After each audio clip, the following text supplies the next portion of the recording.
King George is the King George, you know, it's one of those ones everyone wants to win. You know, it's if there's classics in jump racing, the King George is one of them. It's the comfortable winner of the King George VI jersey. What's history being made? Kicking King will stay on and win the King George. Star has done it, he's won 5 King Georges. Yeah, naturally, you know, Desert Orchid, Cotto Star in recent years, you know, Arkle go back all the way, like way before my time, you know. So it's one of the feature races of the season, and you know, it's a standalone. It's always a white Christmas at Kempton on Boxing Day, thanks to Desi. Peter Haynes, the starter. We had faith in our horse. You know, you're never there till you're there, but we were very hopeful that we had the real deal. Last year's runner-up, red and yellow jacket, Kicking King in the leading 4, the purple cap out wide. Kempton is infamously known as an easy 3-mile track because it's flat, or that's the perception that's there. So he had the good ground. I mean, he jumped incredibly well on the day. Barry let him go passing the stands really, and with a circuit to go, and he flew. Yeah, he was very good. The stands in its first goal, Kicking King has got into contention very readily. He turned into straight then, and he was steamrolling, if you like.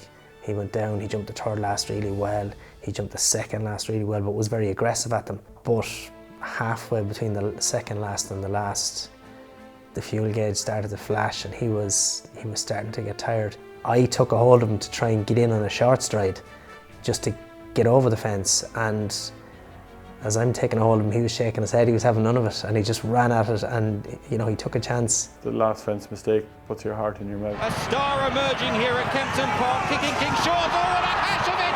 Barry Garrett, he had to sit very tight indeed. So obviously we survived the last fence, which was, once we'd survived that and got going again, it was ours to lose, and then this red flashed back across in front of me. I barely took heed of it because I had eyes on the prize and head was down, and when I looked back and saw actually what it was, some fella dressed up as Santa Claus. We've got a Father Christmas on the track as well.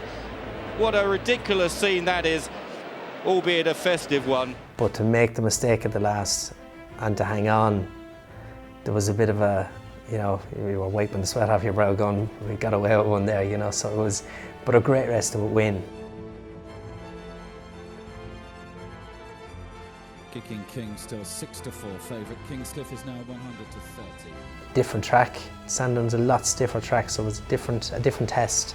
Purple and white of Kicking King. Sandown is a great jumping track, so one of our assets was our jumping. Just a very different race because the ground was slower, you have that stiff uphill finish. They've got 100 yards to go. Kicking King and Barry Garrett in front. Monka Austin is closing with every stride. They come towards the line, very tight. Kicking King, probably a second King George for him. We thought we'd won, but we weren't certain, but it was a 5-minute walk back to the parade ring, so we didn't wait to find out. We went to walk to get back. We're waiting to hear the PA of the result, and it didn't come, but a gentleman came in at the other end of the tunnel, and he'd had festive refreshments, shall we say, and he was shouting along, and he said, he's won, and I turned around and I shouted, I said, who's won? And he said, Kicking King. So that was the first I knew that he definitely won that day, and then the rest was, as you can imagine, good fun. Lived in Ireland all my life and growing up there, and you go to Leopardstown at Christmas, but you're always watching the King George, or if you're at home when you're not racing, you watch the King George, it's the big one, and just to be there and win it was, no, there's no doubt, like it's one of the ones you want to tick off your list.